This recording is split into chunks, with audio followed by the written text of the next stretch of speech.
Pasta 6, capítulo 6. Unidos na diferença. Muitos indícios característicos da vida contemporânea contribuem para um sentimento esmagador de incerteza, para uma visão do futuro, do, abre aspas, mundo como tal, fecha aspas, e do mundo privado, o, abre aspas, mundo que está próximo, fecha aspas, como essencialmente indecidível, incontrolável e, portanto, aterrorizante. Assim como para uma suspeita de que os atuais e já familiares marcos de ação não permanecerão constantes por tempo suficiente para permitir um cálculo correto dos efeitos de nossas ações. Vivemos hoje, para utilizar uma expressão cunhada por Marcus Doyle e David Clarke, numa atmosfera de medo ambiente. Permitam-me enumerar apenas alguns dos muitos fatores responsáveis por esse sentimento de incerteza. 1. Abre aspas. A ordem é mais importante quando é perdida ou está em via de ser perdida. Fecha aspas. Assim, James Derian nos relembra e depois explica por que a ordem importa tanto hoje. Para exemplificar, cita a declaração de George Bush após o colapso do Império Soviético, de que o novo inimigo é a incerteza, a imprevisibilidade e a instabilidade. Podemos acrescentar que em nossos tempos modernos, a ordem chegou a ser identificada para todos os efeitos práticos, com o controle e administração que, por sua vez, vieram a significar um código de prática estabelecido e a capacidade de impor obediência ao código. Em outras palavras, a ideia de ordem se relacionava não tanto com as próprias coisas, mas às formas de manejá-las, com a capacidade de ordenar mais do que com qualquer qualidade imanente das coisas naquele momento. O que George Bush deve ter desejado dizer era menos sobre a dissipação da, abre aspas, ordem das coisas, fecha aspas, do que acerca do desaparecimento dos meios e do conhecimento necessários para colocar as coisas em ordem e mantê-las assim. Depois de meio século de divisões nítidas e objetivos claros, apareceu um mundo desprovido de estrutura visível e de qualquer, ainda que sinistra, lógica. A poderosa política de blocos que dominava o mundo não faz muito tempo era aterrorizante por causa das coisas horripilantes que as potências mundiais podiam fazer. Seja lá o que for que veio substituí-la, aterroriza por sua falta de consistência e direção, assim como por sua ainda mais óbvia incapacidade de fazer algo para mitigar a pobreza, impedir o genocídio e conter a violência. O alemão Hans Magnus Heisenberg teve surgimento de uma era de guerras civis, abre parênteses, ele contou cerca de 40 dessas guerras sendo travadas na Bósnia ao Afeganistão, passando por Bougainville, fecha parênteses. Na França, Alain Minck escreve sobre a chegada da nova Idade Média. Na Inglaterra, Norman Stone pergunta se não estamos de volta ao mundo medieval de mendigos, pragas, conflagrações e superstições. Permanecem abertos se isso será ou não uma tendência dos nossos tempos. Mas o que de fato importa agora é que augúrios como esses podem ser feitos publicamente nos lugares de maior prestígio da vida intelectual contemporânea. Hoje, cerca de 20 países ricos, porém perturbados, preocupados e sem confiança, confrontam o resto do mundo que não está mais disposto a seguir a definição deles de progresso e felicidade. No entanto, os demais ficam cada dia mais dependentes deles para preservar a felicidade ou simplesmente sobrevivência. O antigo centro civilizacional aparece com cada vez mais frequência no papel de fornecedor de armas necessárias para conduzir guerras tribais ou inumeráveis, Afeganistãos, Senegais, Ruandas e Serras Leoas desse mundo. Talvez o conceito de uma, abre aspas, barbarização secundária, fecha aspas, resuma melhor o impacto geral das metrópoles de hoje na periferia do mundo. 2. a desregulamentação universal, a desqualificada prioridade ortogada à irracionalidade e à cegueira moral da concorrência de mercado, a liberdade sem limites, dada ao capital e às finanças à custa de todas as outras liberdades, o rasgar das redes de segurança mantidas societariamente e o descaso com todas as considerações, fora as econômicas. Tudo isso deu novo impulso ao implacável processo de polarização, tanto dentro como entre sociedades. A desigualdade intercontinental, interestadual e mais seminalmente intrasocietária está mais uma vez alcançando uma escala que o mundo de ontem, confiante em sua capacidade de se autorregular e se autocorrigir, parecia ter deixado para trás de uma vez por todas. Por meio de cálculos cautelosos e conservadores, a Europa rica tem 3 milhões de desabrigados, 20 milhões de pessoas excluídas do mercado de trabalho e 30 milhões vivendo abaixo da linha da pobreza.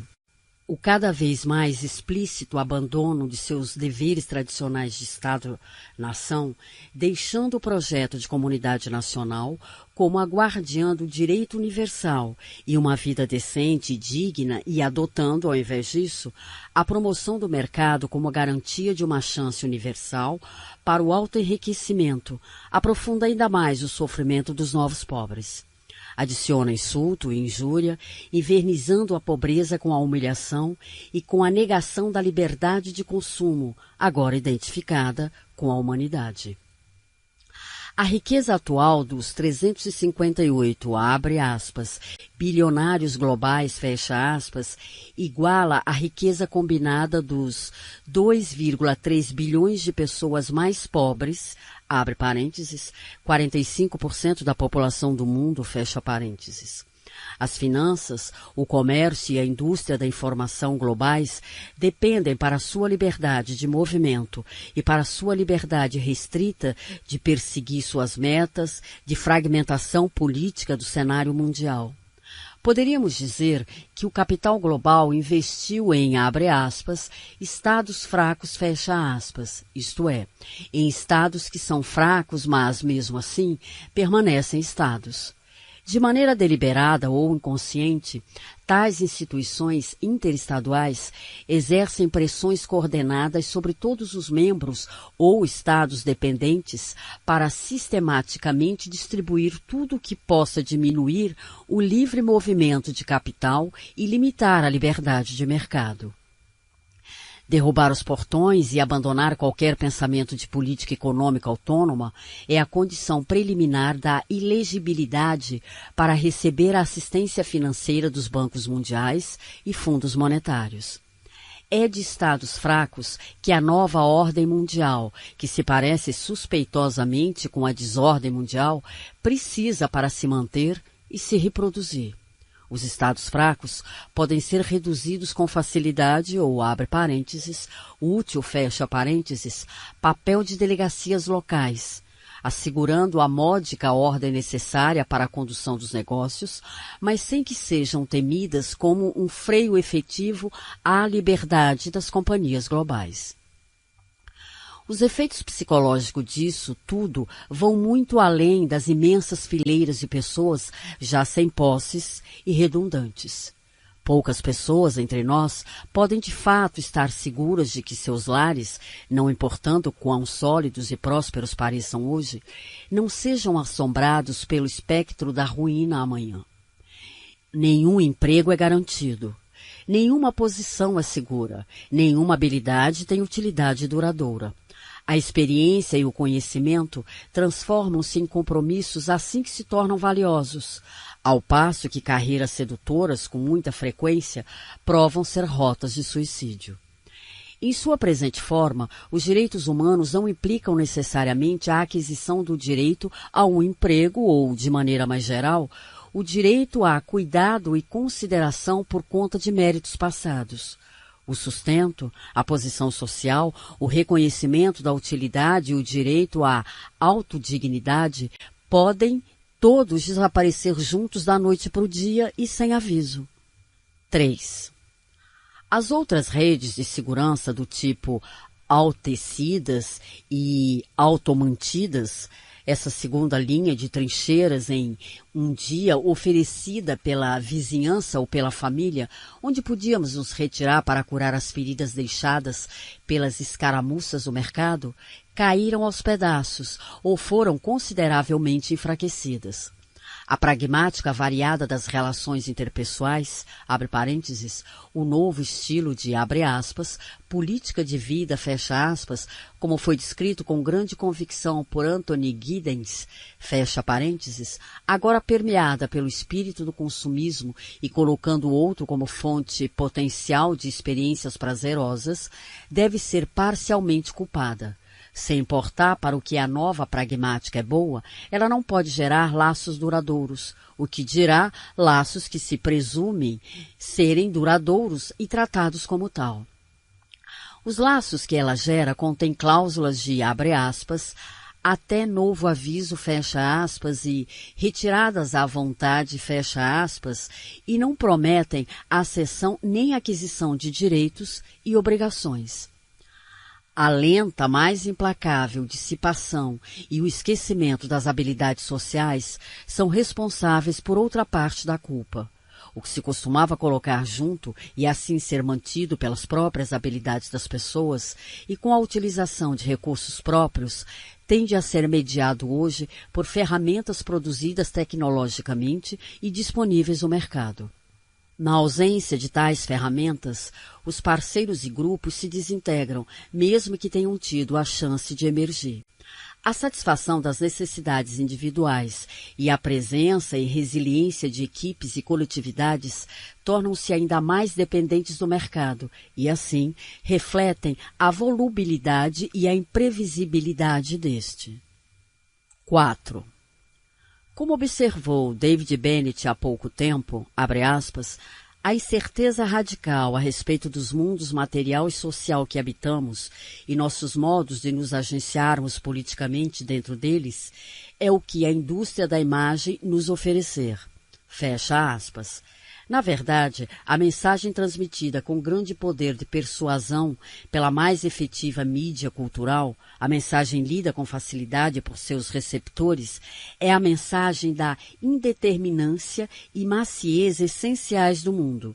Tudo pode acontecer e tudo pode ser feito, mas nada pode ser feito apenas uma única vez e durar para sempre. E seja lá o que for que aconteça, chega sem se anunciar e vai embora sem avisar. Neste mundo, os laços humanos são segmentados. As identidades em máscaras usadas sucessivamente, a história de vida em uma série de episódios que perduram apenas na igualmente efêmera memória. Nada pode ser conhecido com certeza, e o que é conhecido pode ser conhecido de diferentes formas. Uma forma de conhecer podendo ser tão boa ou tão má, abre parênteses, e certamente tão volátil e precária, fecha parênteses, como qualquer outra. Agora, apostar é a regra, onde um dia foi buscada a certeza, enquanto assumir riscos substitui a perseguição obstinada de objetivos. E assim, há pouco no mundo que possamos considerar sólido e confiável, nada que lembre um tecido rústico no qual possamos tecer nosso próprio itinerário de vida. Como tudo ou mais, as identidades humanas, suas autoimagens, se dividiram em coleções de instantâneos, cada uma tendo que evocar, carregar e expressar seu próprio significado muitas vezes, sem se referir a outros instantâneos. Ao invés de construir nossa identidade de maneira gradual e paciente, como se constrói uma casa, lidamos com formas montadas instantaneamente, apesar de desmanteladas com facilidade, pintadas umas sobre as outras. É uma identidade palimpséstica. É o tipo de identidade que se adapta a um mundo em que a arte de esquecer é um bem mais importante do que a arte de memorizar. Em que esquecer, mais do que aprender, é a condição de adequação contínua, segundo a qual novas coisas e pessoas entram e saem do campo de visão da câmara estacionária da atenção, e onde a própria memória é como uma fita de vídeo, sempre pronta para ser apagada para poder gravar novas imagens. Essas são algumas, apesar de certamente não serem todas, das dimensões da incerteza pós-moderna. Viver sob condições de grande incerteza perpetua a autoperpetuante. É uma experiência desalentadora.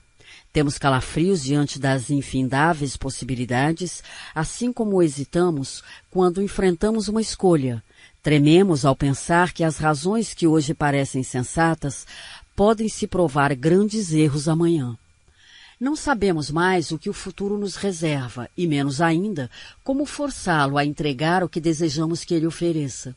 Incerteza, hesitação, falta de controle, tudo resulta em ansiedade, que é o preço pago pelas novas liberdades individuais e pelas novas responsabilidades. Por mais agradáveis que tais liberdades possam ser em outros aspectos, muitas pessoas acham o preço muito alto para pagá-lo de bom grado.